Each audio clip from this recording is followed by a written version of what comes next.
Bismillahirrahmanirrahim.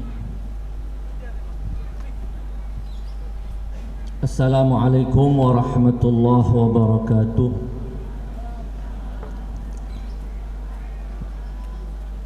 Alhamdulillahi rabbil alamin. Wabihi nasta'in ala umurid dunya waddin. Wassalatu wassalam ala ashrafil anbiya'i wal mursalin Sayyidina wa azimina wa syafi'i dhunubina Abil Qasim Muhammad ibn Abdillah wa ala ahli baitihi al-a'immatil huda wardallahumma anis sahabati wattabi'in wa man tabi'a hudahu ila qiyami yaumiddin. Amma ba'd, rabbi shrah li sadri wa yassir li amri wahlul 'uqdatam min lisani yafqahu qawli. Alhamdulillah, pada kesempatan pagi hari ini Allah subhanahu wa ta'ala menakdirkan kita berkumpul dalam rangka memperingati sebuah perjalanan sejarah penting baginda Rasulullah sallallahu alaihi wa alihi wasallam. Kita ucapkan terima kasih yang sebesar-besarnya kepada seluruh panitia penyelenggara acara ini. Kami juga sampaikan salam hormat dan tasyakur kita kepada Bapak Kepala Desa dan perangkatnya, Bapak RT, Bapak RW, dan seluruh pengayom masyarakat di desa ini. Memperingati hari-hari besar Islam tentu memiliki makna yang besar dan pengaruh yang luar biasa bagi kita semua sebagai kaum muslimin, karena yang demikian akan menjadikan kita selalu hidup dan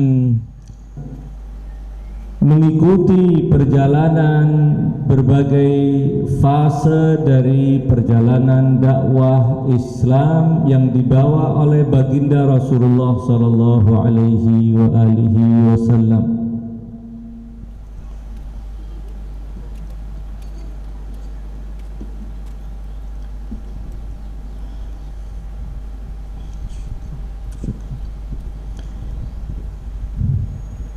Dan pengenalan kepada perjalanan sejarah beliau, sejarah dakwah beliau tentu besar artinya bagi kita. Karenanya menghidupkan dan selalu merayakan hari-hari besar Islam bukan saja menjadi agenda yang semata untuk mensyiarkan syiar-syiar Islam, namun juga itu merupakan madrasah bagi kita semua, karena dengan berkumpul kita akan bisa menambah wawasan kita tentang berbagai hal yang sudah seharusnya kita ketahui tentang ajaran yang telah kita warisi dari orang-orang tua kita. Dengan telaten mereka telah mewariskan agama yang benar ini kepada generasi-generasi sehingga sampai kepada kita, dan tentunya itu juga merupakan tanggung jawab kita untuk tetap mewariskan kebenaran agama ini kepada anak cucu kita. Salah satu dari yang bisa memperkokoh keyakinan adalah dengan menghidupkan momen-momen Islami yang kita alhamdulillah memiliki sederetan momen itu. Ada momen Al-Isra dan Mi'raj, ada momen nuzulul Quran, ada momen Maulid Nabi, dan belasan mungkin dari momen-momen Islam yang harus kita beri perhatian, karena sekali lagi itu adalah madrasah buat kita, adalah tempat bagi kita untuk lebih memahami agama dan ajaran agama yang telah kita terima. Isra Mi'raj adalah satu dari sekian banyak stasiun dalam perjalanan dakwah baginda Rasulullah sallallahu alaihi wasallam. Diutusnya beliau sebagai nabi, satu tahapan, bahkan itu adalah tahapan awal dari perjalanan baginda Rasulullah sallallahu alaihi wasallam, yang dalam sebagian catatan sejarah itu juga terjadi di tanggal 27 Rajab seperti hari Al-Isra dan Mi'raj. Walaupun sebagian ada yang meyakini bahwa awal kenabian beliau adalah di bulan suci Ramadan, berbarengan dengan turunnya surat pertama kepada beliau, Bismillahirrahmanirrahim, Iqra bismi rabbikal ladzi khalaq. Terlepas dari mana dari dua pendapat ini yang kita terima, yang pasti bahwa ini adalah sebuah momen besar yang sudah selayaknya kita peringati juga. Ketika kita meyakini bahwa kenabian beliau bersama dengan turunnya surat pertama dalam Al-Quran, berarti ketika kita memperingati nuzulul Quran itu, kita juga memperingati hari pelantikan baginda Muhammad sallallahu alaihi wasallam menjadi nabi dan rasul. Ada momen hijrah, ada momen-momen lain. Sekali lagi, semua itu harus kita manfaatkan semaksimal mungkin untuk menjadi ajang pengenalan ajaran khususnya kepada generasi muda. Kembali bahwa kita yang sedang kumpul bersama dalam suasana yang guyup seperti ini, dan tentu suasana ini adalah suasana yang sangat menggembirakan, suasana yang sangat membahagiakan ketika sebuah masyarakat diikat dengan ikatan kuat persaudaraan, mulai dari persaudaraan sebagai sesama hamba Allah, apapun aliran dan agamanya, dan ikatan yang kokoh adalah kita diikat dengan agama yang sama sebagai umat baginda Rasulullah sallallahu alaihi wasallam, sehingga suasana guyup seperti ini adalah suasana yang ideal, suasana yang harus dijaga dan dipelihara terus dan dikembangkan, ditularkan kesadaran ini kepada anak cucu kita supaya tetap kita menjalin persaudaraan, menjalin silaturahmi di antara umat baginda Rasulullah sallallahu alaihi wasallam. Terkait kembali kepada masalah Al-Isra dan Mi'raj, apa yang telah dibaca oleh yang mulia qari kita pada bagian kedua dari ayat yang beliau baca adalah subhanalladzi asra bi'abdihi lailan minal masjidil haram ilal masjidil aqsa alladzi barakna haulahu linuriyahu min ayatina innahu huwas sami'ul basir. Ayat yang juga tadi dibaca oleh Bapak Kepala Desa kita. Saya yakin beliau juga santri, bacanya luar biasa. Saya pikir untuk acara-acara yang ke depan tidak usah memanggil penceramah dari manapun, cukup beliau untuk juga memberi penyuluhan sekaligus memberi ceramah. Sebuah pemandangan yang insya Allah itu jauh lebih indah untuk kita saksikan, bahwa peristiwa Isra dan Mi'raj yang selalu digabungkan, Isra dan Mi'raj, padahal itu dua peristiwa yang berbeda walaupun terjadi pada waktu yang berurutan. Al-Isra adalah perjalanan baginda Rasulullah sallallahu alaihi wasallam dari Al-Masjidil Haram, kota suci Makkah. Dalam sebagian catatan, beliau ketika malam itu berada di rumah Ummu Hani, putri Abu Talib, paman. Jadi di rumah sepupu beliau yang bernama Ummu Hani.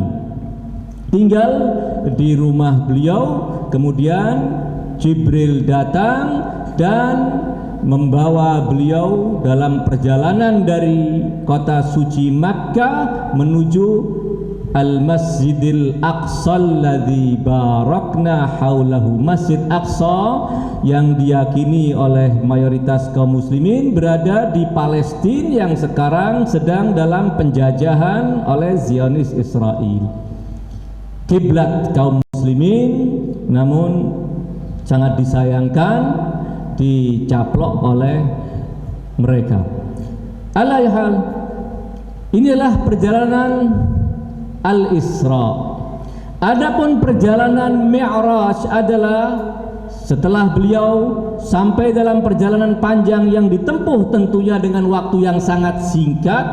Setelah sampai di Al-Masjidil Aqsa, dan beliau dalam catatan sejarah disebutkan ditemukan dengan beberapa nabi. Setelah itu beliau memimpin salat, menjadi imam, dan para anbiya menjadi makmum beliau. Setelah itu perjalanan dilanjutkan menuju langit demi langit hingga langit ketujuh, hingga Sidratil Muntaha. Itu yang namanya Mi'raj. Ketika kita kembali kepada ayat-ayat yang berbicara baik tentang Al-Isra maupun yang berbicara tentang Mi'raj, kita akan menemukan ada poin penting yang digarisbawahi dalam ayat-ayat tersebut. Peristiwa Al-Isra diabadikan oleh Allah dalam surat yang juga diberi nama surat Al-Isra. Subhanalladzi, yang diawali dengan bismillahirrahmanirrahim. Subhanalladzi asra bi'abdi, maha suci Allah, Tuhan yang memberjalankan hambanya pada sepenggal malam, bukan total malam, lailan minal masjidil haram, dari kota suci Makkah ilal masjidil aqsa, menuju Masjidil Aqsa.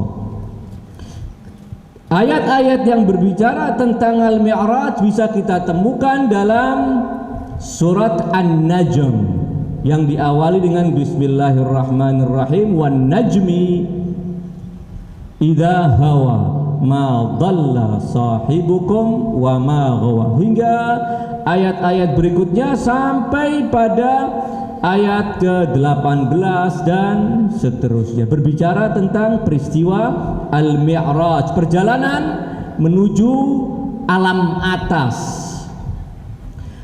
Untuk kedua peristiwa ini, bagaimana Al-Quran menggambarkan kepada kita, bagaimana Al-Quran menjelaskan kepada kita apa sebenarnya tujuan diberjalankannya Nabi dalam sebuah perjalanan yang spektakuler, sangat luar biasa.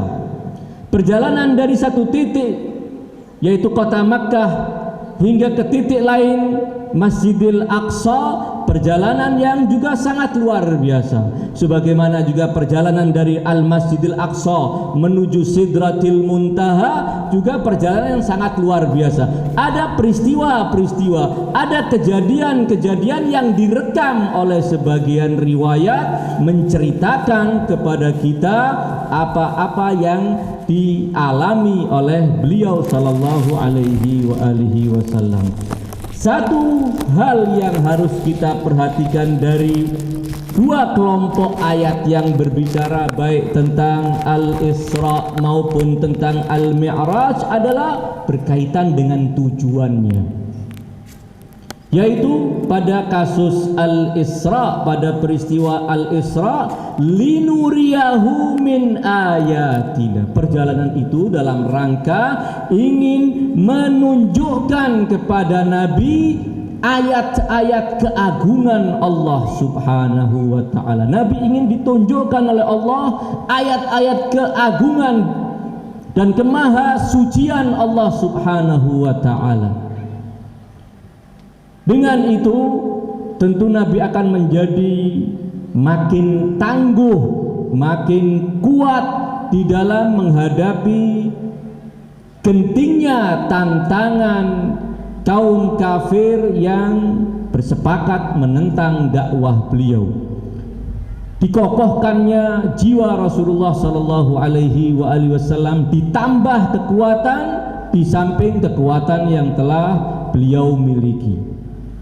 Ketika berbicara tentang Al-Mi'raj, juga ayat yang mirip juga kita temukan. Walaqad ra'ahu nazlatan ukhra 'inda sidratil muntaha 'indaha jannatul ma'wa, sampai pada ayat walaqad ra'ahu bil ufuq, ayat yang mengatakan walaqad ra'ahu min ayati rabbihil kubra. Dan dalam perjalanan Mi'raj itu Rasulullah sallallahu alaihi wasallam telah menyaksikan tanda-tanda terbesar keagungan Allah Subhanahu wa ta'ala. Ini dari dua peristiwa itu, tujuan yang Allah jelaskan dalam dua ayat adalah Allah ingin menunjukkan kepada beliau tanda-tanda keagungan yang itu akan menjadi juga selain penguat bagi jiwa Rasulullah, menjadi bukti kebenaran dakwah beliau. Ini secara ringkas yang ingin saya sampaikan. Kemudian ketika kita kembali pada bagian awal dari ayat subhanalladzi asra bi'abdihi, Maha suci Allah yang telah memberjalankan di sepenggal malam hambanya.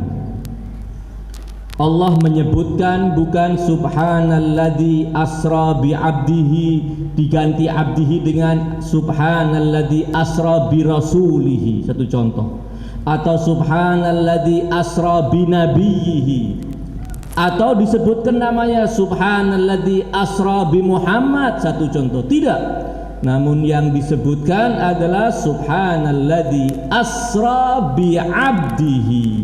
Ini ingin memberikan isyarat bahwa keagungan-keagungan yang Allah berikan kepada baginda Rasulullah sallallahu alaihi wasallam itu diberikan karena beliau adalah manusia yang paling menghamba kepada Allah Subhanahu wa taala. Status sebagai hamba itu adalah status termulia bagi makhluk Allah. Ketika kita menghambakan diri kepada Allah Subhanahu wa taala, maka kita telah menyandang status terhormat di sisi Allah Subhanahu wa taala. Dan atas status terhormat itu kita akan layak mendapatkan berbagai macam anugerah di luar dugaan kita. Namun kalau status-status lainnya belum tentu, sehingga subhanalladzi asra bi'abdihi menjadi sinyal buat kita bahwa kemuliaan apapun yang dicapai oleh seorang manusia, pada dasarnya capaian yang tertinggi adalah ketika manusia bisa menjadi hamba Allah Subhanahu wa taala dengan penghambaan yang sempurna. Tidak cuma dalam ayat ini, dalam beberapa ayat yang lain Allah juga ketika menyebutkan baginda Rasulullah, beliau menyebutnya dengan, Allah menyebutnya dengan abdun.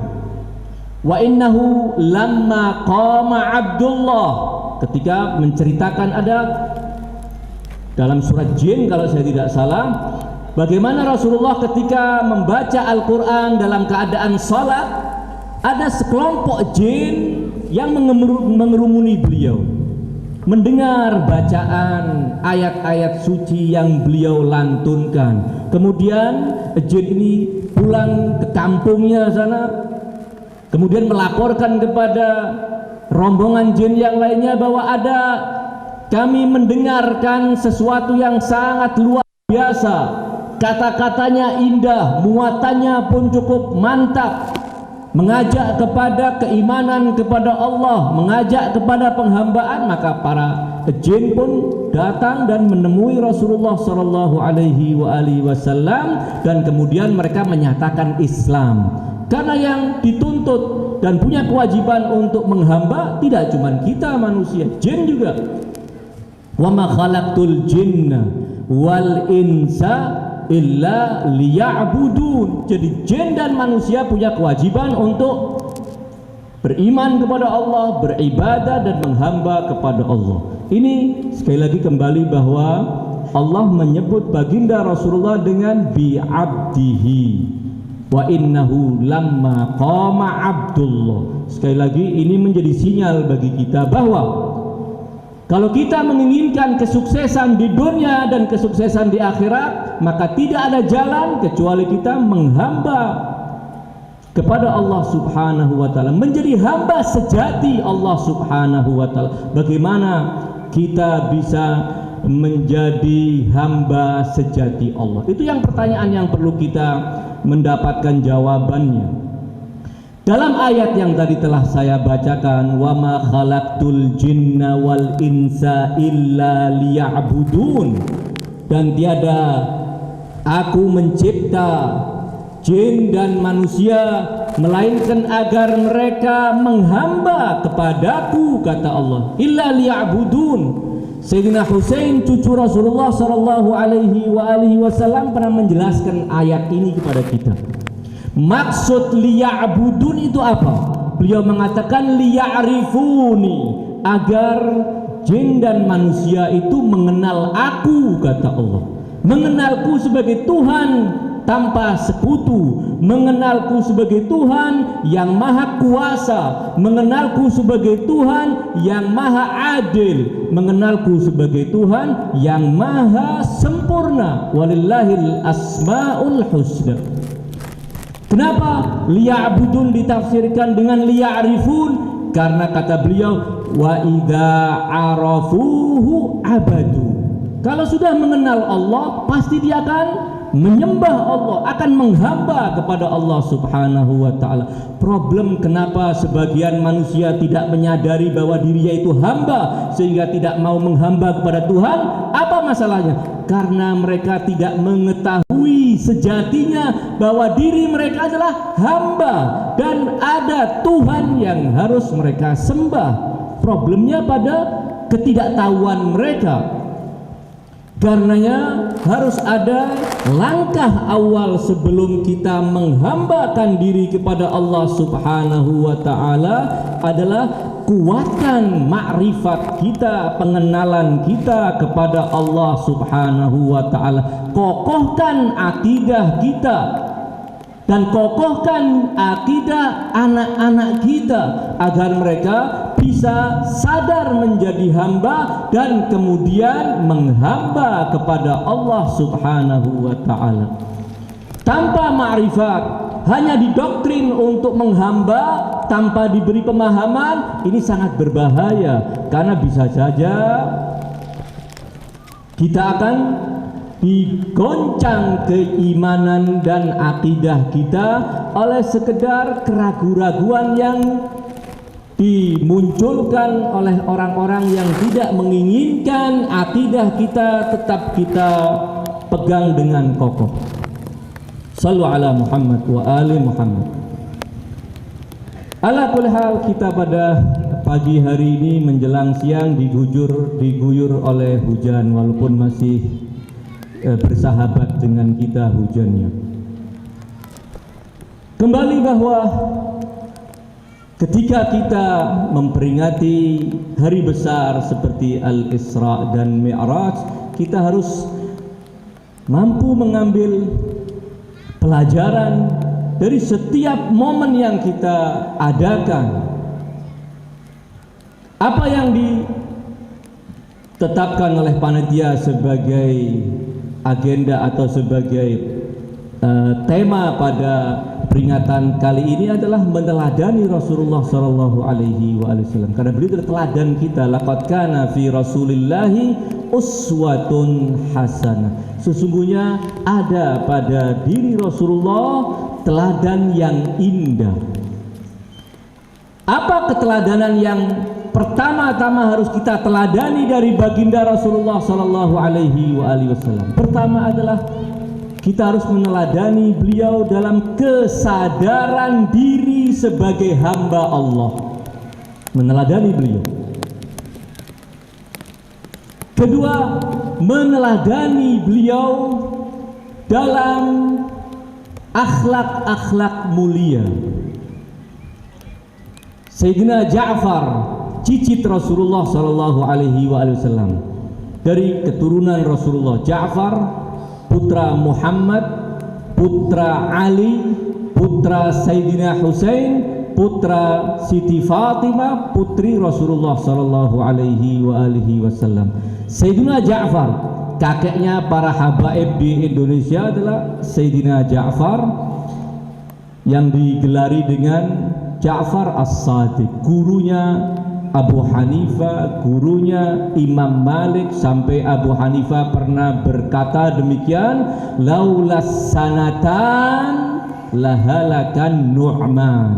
Andai bukan karena 2 tahun saya berguru dengan putra Rasulullah, niscaya saya akan celaka. Ilmu-ilmu saya mungkin tidak akan memberikan keberkahan dan manfaat besar buat kehidupan saya. Laulas sanatan lahalakan Nu'man. Imam Malik yang juga satu kota dengan beliau pernah bercerita, saya setiap kali bertamu ke rumah Imam Ja'far, guru saya temukan beliau tidak keluar dari 3 amalan yang beliau lakukan. Pertama, kalau saya bertamu, pasti ketika saya telah dipersilakan masuk oleh pembantunya, saya temukan beliau masih sholat sunnah, atau saya temukan beliau sedang di atas sajadahnya melakukan zikir, atau sedang berpuasa. Ini kenangan Al-Imam Malik. Sayyidina Ja'far As-Sadiq, putra Sayyidina Muhammad Al-Baqir alaihi salam, pernah bertutur demikian. Ketahuilah bahwa kedudukan istimewa yang dimiliki oleh kakekku Ali bin Abi Thalib di sisi Rasulullah Sallallahu Alaihi Wasallam, bukan karena kakekku adalah sepupu Rasulullah, misanan, bukan karena kakekku adalah menantu Rasulullah, bukan, namun karena dua hal yang ada pada kakekku Ali bin Abi Thalib, maka kakekku mendapatkan kedudukan yang istimewa di hati Rasulullah Sallallahu Alaihi Wasallam. Apa dua hal itu? Kata Sayyidina Ja'far bahwa beliau telah menyandang dengan sempurna dua sifat dan perilaku istimewa. Yang pertama amanat, yang kedua jujur. Karena amanat dan karena jujur kakekku, maka dia mendapatkan keistimewaan di sisi Rasulullah Shallallahu Alaihi Wasallam. Apabila kita ingin meneladani Rasulullah Shallallahu Alaihi Wasallam, maka satu bagian dari akhlak mulia Rasulullah adalah jujur dan amanat. Dan ini berlaku untuk kita semua, tidak hanya untuk para pejabat, tidak hanya untuk orang tua, namun kita semua, anak kita harus punya sikap dan mental amanat. Anak kita harus punya perilaku jujur, tutur katanya jujur, sikapnya jujur. Karena dua sifat inilah yang akan memakmurkan kehidupan, baik kehidupan individu kita maupun kehidupan masyarakat di sekitar kita, maupun kehidupan berbangsa dan bernegara. Negara ini akan maju apabila para pejabatnya amanat dan jujur. Negara ini akan maju apabila rakyatnya amanat dan jujur. Negara ini akan maju ketika generasi muda kita tanamkan dua sifat ini, amanat dan jujur. Dan itu tanggung jawab kita untuk menanamkan jiwa amanat dan jujur kepada generasi-generasi yang akan datang. Tadi juga qari mulia kita telah membacakan di bagian awal dari tilawah beliau yang sangat merdu itu adalah aqimis salata lidulukis syamsi ila ghasaqil laili wa qur'anal fajri inna qur'anal fajri kana mashhuda. Ini sangat relevan. Ayat yang beliau bacakan sangat relevan dengan peristiwa Isra dan Mi'raj. Isra dan Mi'raj oleh baginda Rasulullah adalah salat 5 waktu dalam sehari dan semalam. Walaupun sebelum Isra dan Mi'raj sudah ada kewajiban salat. Para ulama menyebutkan cuman salat 2 rakaat di pagi hari dan salat 2 rakaat di malam hari. Itu saja. Namun setelah peristiwa Al-Isra dan Mi'raj, Allah mewajibkan salat kepada beliau. Dan beliau pulang membawa oleh-oleh itu di alam atas sana. Dalam sebuah pertemuan besar, Allah mewahyukan kepada beliau tentang kewajiban salat, dan ada malaikat yang diperintahkan untuk mengumandangkan azan dan iqamat, sehingga beliau pulang kembali ke bumi sudah membawa paket lengkap ibadah salat. Salat diawali dengan azan, dilanjutkan dengan iqamat, dan kemudian masuklah pada inti ritual salat, diawali dengan takbir dan ditutup dengan taslim. Satu paket lengkap. Salat adalah tiang dari agama ini. Apabila kita jaga salat kita, agama kita yang kita imani ini akan kokoh. Namun apabila kita, kalau bahasa Jawa, sudah rok-rok asem, 5 waktu itu ada bogang-bogangnya. Ya, untuk salat subuh agak bogang, ya. Kemudian sholat asar juga agak bogang karena mungkin pulang dari kantor kejebak macet sehingga sampai rumah maghrib dan lain sebagainya. Ala kulli hal, kalaupun ada, walaupun tentu bukan para hadirin di kompleks ini, mungkin di komplek-komplek lain, di perumahan-perumahan lain yang seperti itu, sini saya yakin tidak ada yang bogang, bahkan lebih lengkap dari bogang. Ada sholat-sholat sunnah ya yang juga dilakukan. Itu adalah oleh baginda Rasulullah Shallallahu Alaihi Wasallam. Kenapa sholat itu menjadi penting? Itu pertanyaan yang juga kita harus mampu menjawab sehingga kita punya semangat untuk sholat, tidak merasa itu menjadi beban yang memberatkan, namun itu menjadi kebutuhan kita. Bagaimana kita menanamkan kesadaran bahwa sholat itu adalah kebutuhan kita, sebagaimana jasad kita membutuhkan makanan, membutuhkan asupan, membutuhkan vitamin dan semua yang bisa menjaga kesehatan fisik kita, demikian juga ruh kita membutuhkan makanan, membutuhkan asupan. Bagaimana yang penting menyadarkan bahwa kita punya kebutuhan kepada sholat, sehingga benar-benar panggilan sholat itu menjadi panggilan yang paling membahagiakan diri kita. Karena dalam adzan ada pasal hayya 'alas salat, kemudian hayya 'alal falah. Hayya 'alal falah. Mari menuju kejayaan. Mari menuju kesuksesan. Kita dengan sholat, ajakan untuk sholat adalah mari menuju kesuksesan, karena sholat adalah kesuksesan itu sendiri, sebagaimana juga sholat adalah yang akan menjadikan kita sukses dalam kehidupan kita.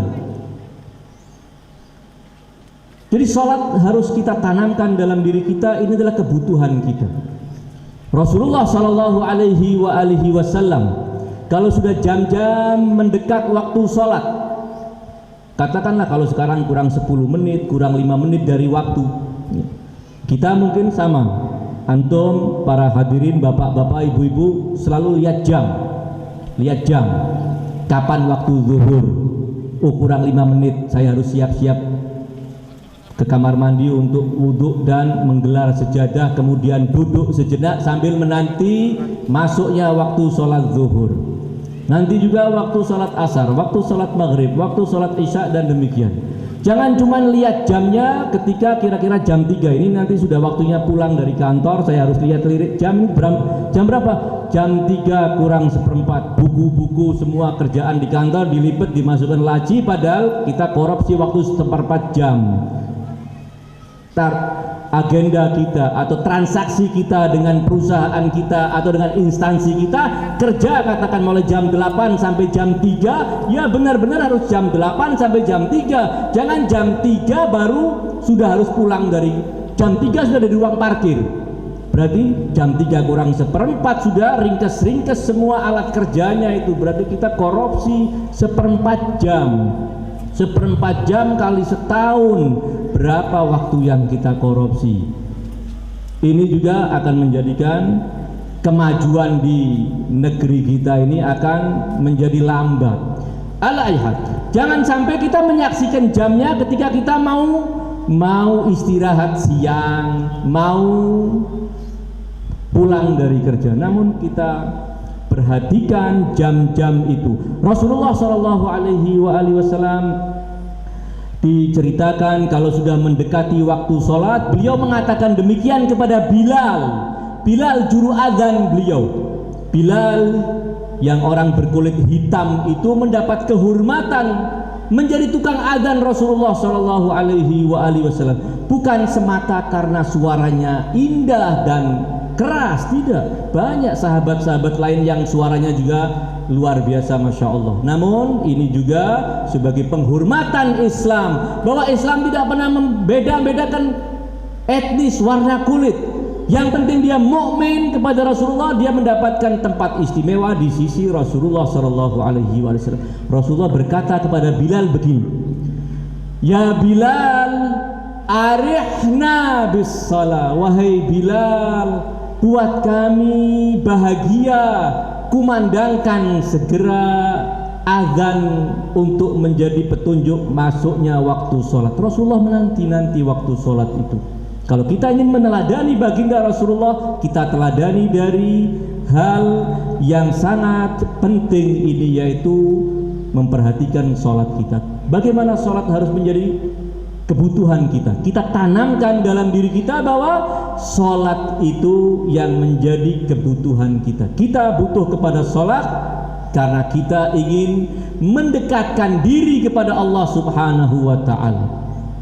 Sholat bukan sekedar gerakan ritual yang kita berdiri kemudian rukuk, sujud, dan setelahnya wassalam, cepat-cepat meninggalkan sejadah kita. Tidak. Namun sholat intinya adalah mengingat Allah Subhanahu wa Ta'ala, zikir dengan lisan kita, gerakan-gerakan yang membuktikan dan menunjukkan penghambaan kita kepada Allah Subhanahu wa Ta'ala. Semua gerakan itu gerakan yang memberikan makna-makna sangat dalam. Ketika kita sujud, meletakkan dahi kita di tempat yang paling bawah, itu menjadi bukti bahwa kepala kita, dahi kita, anggota badan yang paling mulia ini harus dihinakan. Namun bukan dihinakan kepada atasan, bukan dihinakan kepada orang kaya. Hinakan dirimu di hadapan Tuhanmu, kamu akan menjadi manusia mulia. Namun kalau engkau menghinakan dirimu kepada sesama manusia, kamu akan menjadi manusia yang terhina dan gagal dalam kehidupan ini. Kalau mau sukses, hinakan dirimu di hadapan Allah Subhanahu wa Ta'ala, Allah akan mengangkat. Jadi as-salat intinya adalah aqimis salata li dzikri. Tegakkan salat untuk mengingatku. Tadi qari kita telah membaca ayat-ayat yang menjelaskan aqimis salata li dulukis syams. Tegakkan salat untuk waktu tergelincirnya matahari, seperti sekarang ini. Sebentar lagi matahari benar-benar akan di tengah dan kita masuk waktu zuhur. Aqimis salata liduluki syams ila ghasakil lail. Waktu yang berikutnya apa? Ketika malam sudah gelap, itu sholat isya plus maghribnya, berarti sudah masuk di bagian sholat malam. Mulai matahari terbenam, sholat yang diwajibkan oleh Allah adalah sholat maghrib dan sholat isya. Sholat di siang hari yang Allah wajibkan adalah zuhur dan asar. Zuhur startnya kapan? Aqimis salata liduluki syams. Sholat malam akhirnya kapan boleh kita lakukan? Sholat maghrib dan isya ila ghasakil lail, sampai matahari benar-benar telah gelap. Tinggal sholat apa yang belum disebutkan? 4 sholat sudah disebutkan. Aqimis salata liduluki syams ila ghasakil lail wa qur'anal fajri. Qur'anal fajri maksudnya bacaan di waktu fajar. Quran maksudnya itu qiraah ya. Karena dari kata dasar qara'a yaqra'u qira'atan wa qur'anan. Jadi Quran di sini bukan nama kitab suci kaum muslimin, bukan. Wa Qur'anal fajri, dan bacaan Quran di waktu fajar. Terkadang yang disebutkan satu bagian dari ritual sholat, yaitu ketika kita berdiri dan membaca surat Al-Fatihah dan disempurnakan dengan membaca salah satu surat dari surat-surat Al-Quran, maka Allah menyebutkan wa Qur'anal fajri. Ayat wa Qur'anal fajri menunjuk kepada sholat subuh. Kemudian Allah menekankan pentingnya sholat subuh. Inna Qur'anal fajri kana masyhuda. Sholat subuh itu disaksikan. Maksudnya bagaimana? Apakah sholat zuhur, sholat asar tidak disaksikan oleh para malaikat? Apakah sholat maghrib dan sholat isya tidak dilakukan? Tidak demikian. Namun ada perbedaan, ada keistimewaan pada sholat subuh. Yaitu apa? Karena itu adalah jam rolling gantinya para malaikat. Malaikat yang ditugasi Untuk malam hari dia akan istirahat, berakhir ketika sholat fajar, sholat subuh. Petugas untuk jam pagi hingga sore, malaikatnya start kerjanya mulai juga sholat subuh, sehingga dua kelompok malaikat ini sama-sama menyaksikan sholat subuh yang kita lakukan. Inna Qur'an al-fajri kana mashhuda. Kalau sholat subuh kita lakukan jam 7, siapa yang akan menyaksikan?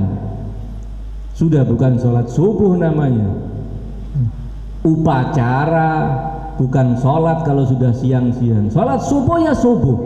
Inna Qur'an al-fajri kana mashhuda. Ala kulli hal, kembali bahwa al-Isra dan al-Mi'raj oleh-oleh terbesarnya adalah sholat. Karena itu sholat harus menjadi perhatian kita, kesuksesan kita ketika kita bisa selalu ingat waktu sholat kita. Karena ini waktu yang paling berharga dari sepanjang waktu kehidupan kita yang 24 jam ini. Waktu yang paling istimewa adalah waktu yang kita gunakan walaupun cuma mungkin 5 menit untuk menghadap kepada Allah Subhanahu wa Ta'ala dengan penuh konsentrasi, dengan penuh ketundukan dan tawajuh yang sempurna kepada Allah Subhanahu wa Ta'ala. Itu waktu yang paling berharga, waktu yang akan memberikan kesuksesan dunia dan akhirat kita. Mudah-mudahan pertemuan kita memperingati Al-Isra dan Mi'raj membawa keberkahan bagi kita, membawa keberkahan bagi keluarga kita, kepada anak-anak kita, dan menjadi madrasah yang benar-benar memberikan pengetahuan dan kesadaran bagi diri kita dan bagi anak-anak kita. Mudah-mudahan sekali lagi semua diberi rahmat oleh Allah Subhanahu wa Ta'ala, dan khususnya para panitia dan tentunya juga semua para hadirin yang telah meluangkan waktu demi memuliakan dan demi mensyiarkan syiar Islam. Yakinlah bahwa beberapa waktu yang kita habiskan untuk acara seperti ini tidak akan sia-sia. Tidak akan sia-sia, dicatat sebagai amal ibadah yang sangat luar biasa. Dan tempat duduk yang kita tempati sekarang ini kelak di hari kiamat akan melaporkan kepada Allah bahwa tempat ini alhamdulillah tidak cuma dipakai untuk main voli, main badminton, walaupun itu juga bisa berubah menjadi ibadah kalau diniatkan supaya sehat, bangun malamnya bagus, sholatnya bisa rapi. Namun yang pasti ini adalah ibadah. Dia akan menjadi saksi bahwa pada hari tertentu saya, bumi, melaporkan kepada Allah bahwa pernah ditempati oleh sekelompok hamba Allah yang mukmin sedang mensyiarkan syiar agama. Karenanya yakinlah bahwa kita akan mendapat keberkahan dari Allah Subhanahu wa Ta'ala, mendapat rahmat, dan yang terpenting dari itu semua, rahmat dan keberkahan Allah terwujud dalam bentuk syafaat baginda Rasulullah Shallallahu Alaihi Wasallam kelak di hari kiamat, di mana tidak ada sesuatu yang bisa kita banggakan kecuali kecintaan kita kepada beliau dan pengharapan beliau juga menyambut cinta kita dengan memberikan syafaat. Ala hadhihi niyyah wa kulli niyyatin salihah. Al-Fatihah. A'udzu billahi samil alim minasyaitonir la'inir rajim. Bismillahirrahmanirrahim. Alhamdulillahi rabbil alamin. Iyyaka na'budu wa iyyaka nasta'in. Ihdinas siratal mustaqim, siratal ladzina an'amta 'alaihim ghairil maghdubi 'alaihim waladdallin. Hadza minni wa sallallahu ala khairi khalqihi ajma'in. Muhammadin wa alihi tahirin. Wassalamu alaikum warahmatullahi wabarakatuh.